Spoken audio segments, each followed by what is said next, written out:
Bismillahirrahmanirrahim.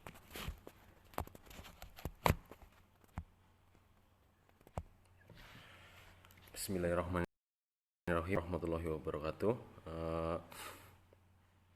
Masih ingat dengan saya ya. Saya Liman, NIM 188620111028 dari Prodi Bimbingan dan Konseling semester 5. Nah, saya di sini akan presentasi mengenai konseling penyandang HIV atau AIDS. Nah, tugas ini untuk memenuhi salah satu tugas mata kuliah pendidikan non formal.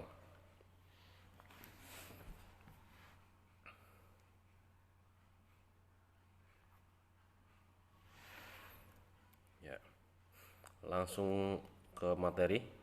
Latar belakang tentang HIV berdasarkan peraturan Menteri Kesehatan Republik Indonesia nomor 21 tahun 2013 tentang penanggulangan HIV dan AIDS.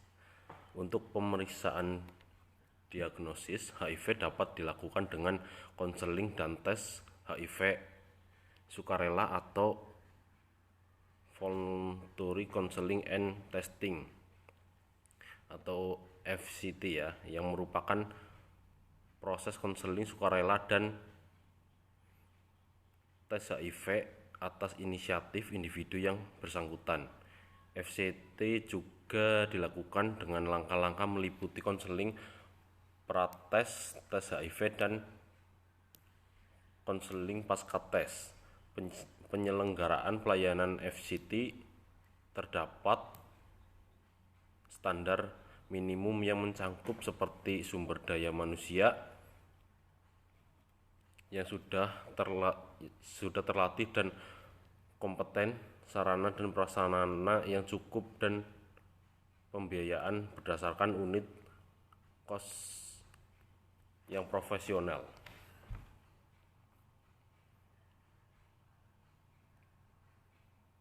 Yang selanjutnya, tujuan. Nah, dari makalah ini bertujuan untuk memenuhi tugas kuliah ya, pendidikan non formal HIV/AIDS serta meningkatkan pengetahuan mengenai deteksi dan perawatan pasien HIV/AIDS, khususnya mengenai voluntary counseling testing. Yang kedua, untuk mengetahui definisi dari voluntary counseling. Yang ketiga, testing atau konseling dan tes sukarela. Yang keempat, mengetahui tujuan dari FCT. Yang kelima, mengetahui apa yang menjadi alasan dilakukan atau dilakukannya FCT. Yang selanjutnya, rumusan masalahnya yaitu apa definisi dari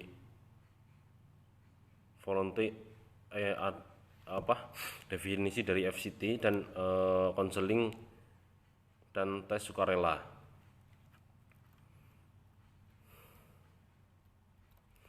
Yang kedua, tujuan dari FCT. Yang ketiga, apa yang menjadi alasan dilakukannya FCT.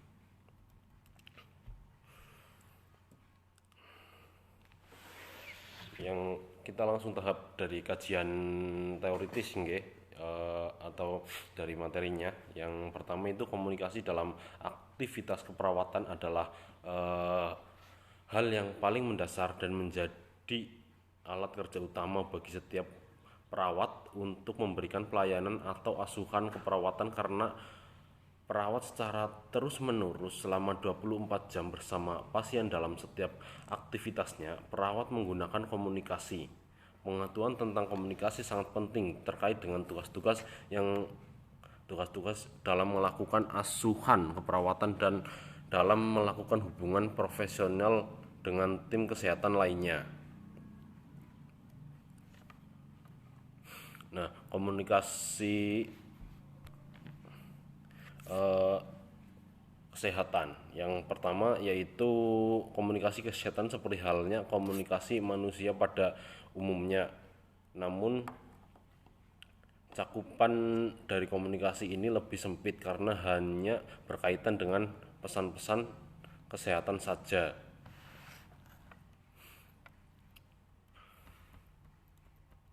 Dalam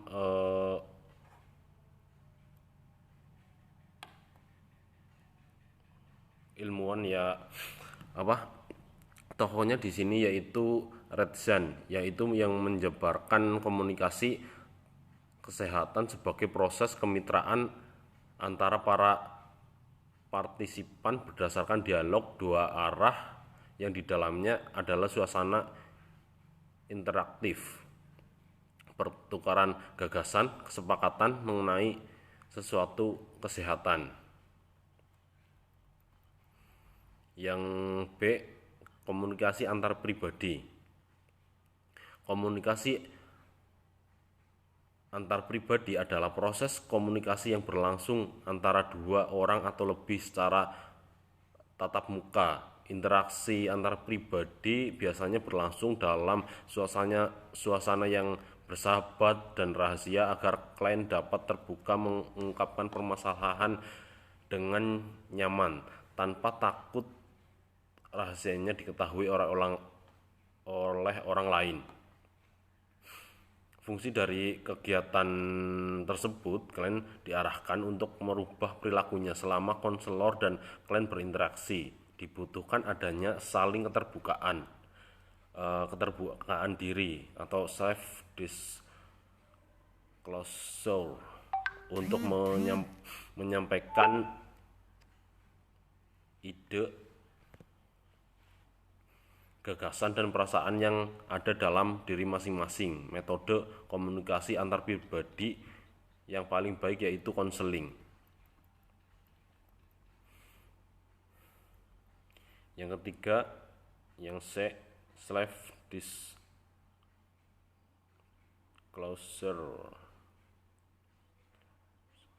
adalah pengungkapan informasi personal mengenai diri sendiri di mana orang lain tidak menemukan dalam cara lain.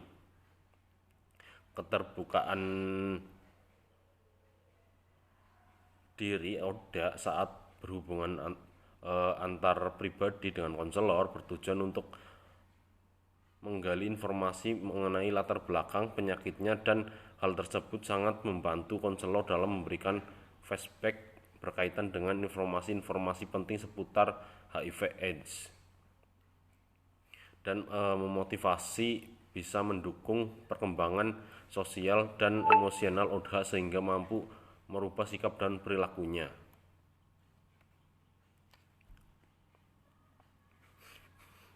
Yang keempat, yang D, konseling HIV/AIDS. Konseling HIV/AIDS merupakan strategi komunikasi perubahan perilaku yang bersifat rahasia dan saling percaya antar klien dan konselor. Tujuan konseling yaitu untuk meningkatkan kemampuan klien menghadapi tekanan dan pengambilan keputusan terkait HIV/AIDS.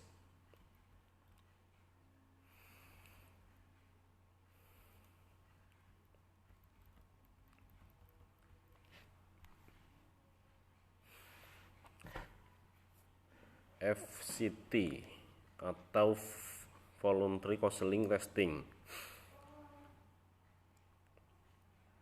yaitu suatu pembinaan dua arah atau dialog yang berlangsung tak terputus antara konselor dan kliennya dengan tujuan untuk mencegah penularan HIV, memberikan dukungan moral, informasi, serta dukungan lainnya kepada Odha sehingga keluarga dan lingkungannya. Layanan tes HIV dan konseling ini disebut FCT. Biasanya berupa tes darah untuk memastikan adanya antibodi HIV di dalam sampel darah. Tes HIV bersifat sukarela dan rahasia sebelum melakukan tes HIV yang akan dilakukan konseling untuk mengetahui tingkat resiko infeksi dan dari perilaku selama ini dan bagaimana nantinya harus bersikap setelah mengetahui hasil tes. Untuk tes cepat dapat juga digunakan untuk asupan selaput lendir atau mulut. Nah, jadi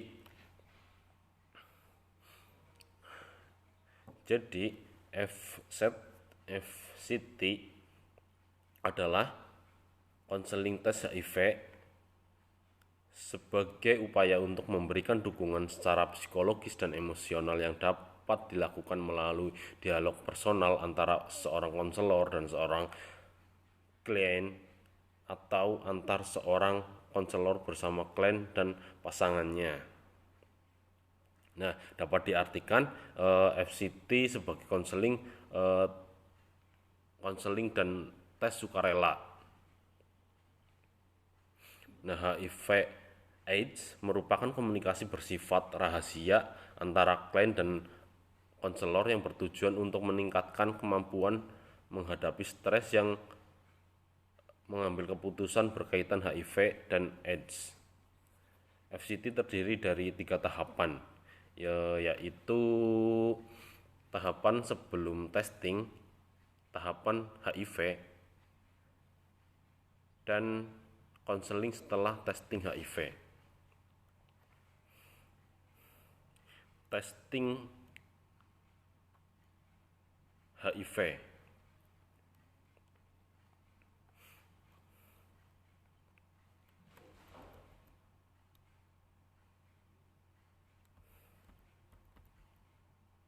Testing HIV adalah pengambilan darah untuk pemeriksaan HIV yang dapat dilakukan di rumah sakit, klinik, laboratorium, lembaga swadaya masyarakat yang menyediakan pelayanan FCT. Syarat tes HIV pada klien adalah yang pertama tes harus dilaksanakan dengan pengetahuan dan izin dari pasien. Yang kedua, pasien harus paham mengetahui HIV AIDS sebelum tes dilaksanakan. Yang ketiga, konseling diberikan pada pasien sebelum tes untuk membantu pasien membuat pertimbangan yang bijaksana sebelum memutuskan atau dites atau tidaknya. Yang keempat, tes HIV harus dirahasiakan oleh dokter dan konselor agar hasilnya tidak boleh dibocorkan kepada orang lain kecuali oleh pasien. Yang kelima, setelah tes, konseling harus diberikan lagi agar pasien dapat memahami hasil tes dan untuk membantu pasien menyusun rencana serta tes dan untuk membantu pasien menyusun rencana serta langkah-langkah selanjutnya sesuai hasil tes.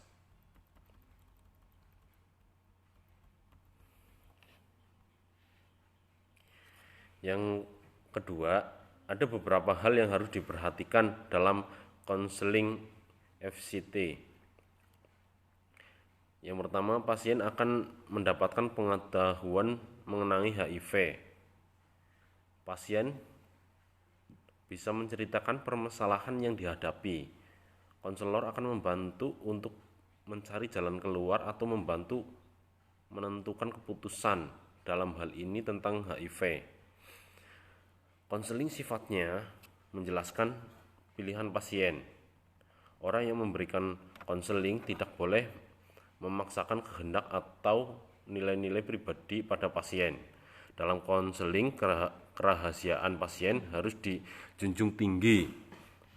Dan jika konselor atau dokter harus mendiskusikan permasalahan pasien ke konselor atau ke dokter lain, sifatnya adalah pembahasan kasus dan bukan tentang pribadi pasien. Yang ketiga, konseling dalam FCT dimaksudkan memberikan informasi virtual dan dukungan kepada ODH dan keluarga karena itu diperlukan materi-materi, yaitu yang pertama kebutuhan primer untuk mencegah infeksi dan infeksi ulang. Yang kedua, informasi dasar tentang infeksi HIV dan penyakit terkait dan cara penularan, menilai tingkat resiko infeksi HIV, mengkaji kemungkinan sumber infeksi lain, informasi khusus untuk menurunkan resiko dengan perubahan perilaku beresiko. Selanjutnya, waktu dilakukan FCT. FCT perlu dilakukan bila seseorang merasa khawatir atau takut akan tertular HIV karena yang pertama, satu, perlu beresiko dengan berganti-ganti pasangan, seks tanpa menggunakan kondom, pernah tertular atau penyakit kelamin lebih dari 2 kali, menggunakan jarum suntik secara bergantian atau tidak steril, pernah menerima transfusi darah melalui proses pemeriksaan. Tujuan FCT yaitu sebagai berikut. Yang pertama, upaya pencegahan HIV/AIDS. Yang kedua, upaya mengurangi kegelisahan, meningkatkan persepsi pengetahuan mereka tentang faktor-faktor resiko penyebab seseorang terinfeksi HIV. Yang ketiga, upaya mengembangkan perubahan perilaku sehingga secara dini mengarahkan mereka menuju ke program pelayanan dan dukungan termasuk akses terapi antiretroviral serta membantu mengurangi stigma dalam masyarakat.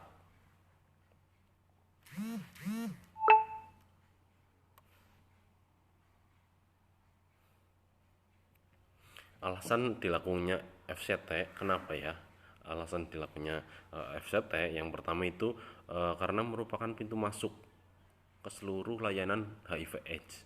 Karena yang kedua, karena menjadi salah satu bentuk dukungan, baik yang hasilnya tes positif atau negatif.